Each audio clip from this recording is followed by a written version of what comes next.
Oscar, ¿cómo influyen las decisiones políticas, más en este entorno que maneja nuestro país, a nivel del dinero de las personas? Bueno, tocar ese tema para que podamos ampliar y las personas puedan entender un poquito mejor cómo influyen esas decisiones políticas en el dinero o en el recurso que reciben en el día a día.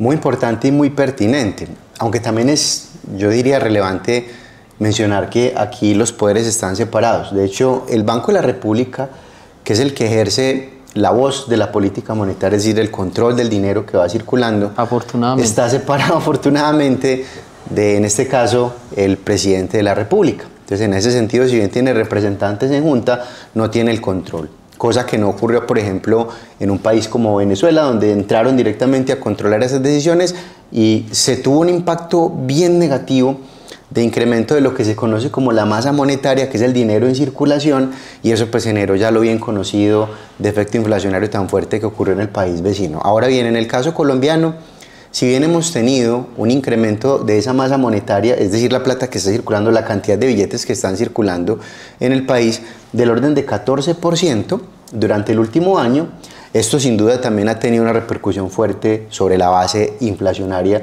que reitero, la inflación no es específicamente el IPC, la inflación es simplemente cómo se va perdiendo poder adquisitivo cuando la plata que tengo en el bolsillo no me está alcanzando. Esa es la mejor medida de la inflación. Cuando la señora ama de casa, el señor va y compra la leche, va y compra el quesito, va y compra la papa y no le está alcanzando con lo que se lo compraba hace un mes, ahí está el efecto real inflacionario. Entonces, en ese orden de ideas, el tema de la masa monetaria discutido es una de las cosas que impacta el componente inflacionario a partir de este tema relacionado directamente con la política monetaria.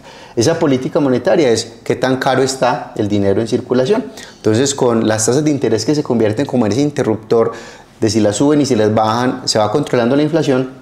Cuando suben la tasa de interés, lo que están haciendo es tratando de frenar el consumo. Cuando la bajan, lo que están haciendo es tratar de impulsar el consumo. Pues de alguna manera, eso es uno de los determinantes de cómo influye esto directamente en el bolsillo de cada uno de nosotros. Pero además de lo anterior, sin desprenderse de eso, ¿qué pasa con las decisiones que en este caso está tomando la presidencia y obviamente todo su círculo alrededor? Ese poder, que es el poder ejecutivo, el poder de la ejecución, genera un ruido adicional que es muy importante tener en cuenta. ¿Y eso qué quiere decir? Fundamentalmente quiere decir que cualquier cosa dentro del entorno de incertidumbre, que incluso en este caso a Colombia lo viene afectando tanto, impacta las condiciones de riesgo del país. ¿Por qué? Porque no se genera confianza y no se genera credibilidad, no solamente desde el ámbito interno, sino también desde el ámbito externo, y cómo de esta manera eso influye fuertemente dentro de ese dinero que va circulando directamente. Si las condiciones de riesgo suben, es decir, un país cada vez más riesgoso porque hay incertidumbre, porque no se tiene credibilidad en las instituciones, eso por supuesto también genera un impacto fuerte dentro del ejercicio inflacionario. Por eso es muy importante la prudencia y básicamente los inversionistas, aquellos extranjeros que hoy tienen inversiones en el país, se fijan mucho en lo que hoy se dice desde el gobierno central, desde la presidencia puntualmente y sus ministros, de lo que el futuro que tiene Colombia o de lo que va a pasar en Colombia. Fundamental precisamente porque hablas de una palabra y es la confianza de los inversionistas, que obviamente se da a partir de lo que se puede escuchar o lo que se visualiza a futuro en nuestro país. Y además de eso, yo diría que como el entorno de la regulación y la legislación protege al inversionista. No tiene presentación que un presidente o también, digamos, las personas que están en su ciclo vayan a afectar desde el punto de vista de la regulación toda la inversión que se está canalizando, por ejemplo, en el país. Entonces, cualquier decisión de ese estilo, y además de lo anterior, la incertidumbre, la inestabilidad, va generando un manto, un poco de duda alrededor de qué tan confiables nos volvemos nosotros como colombianos desde afuera y por supuesto internamente. Entonces no podemos desprender que cualquier situación que se vaya enfrentando, en el caso colombiano, tiene repercusiones directas sobre el costo de vida de las personas y además de lo anterior también sobre la incertidumbre que se teje en el país.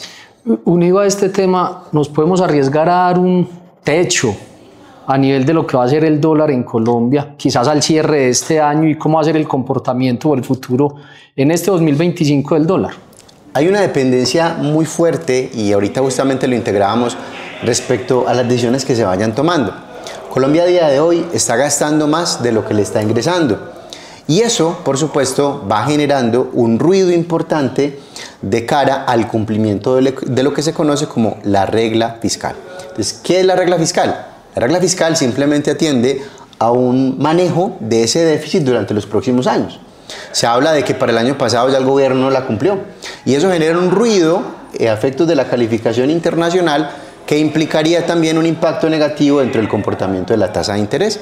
En el caso de que a Colombia, la última calificadora de riesgo, que es Moody's, que todavía nos tiene en grado de inversión, le descienda el grado de inversión, se lo baje, digamos, a un nivel por debajo, implicaría un impulso en ese comportamiento de dólar. Es decir, que las decisiones internas políticas, y en este caso de manejo de déficit, que han sido bastante negativas, tienen incidencia dentro de ese comportamiento de tasa de cambio. Seguramente un valor que estimamos todos a día de hoy estaría rondando los 4.200 pesos a cierre del año. Lo hemos visto a 4.400, ha descendido para 4.100, pero la volatilidad siempre se ha aproximado a esos niveles de 4.200. En el caso de que continuemos en esa senda de una posible baja en la calificación, es bastante probable que incluso lo veamos por encima de los 4.400 pesos.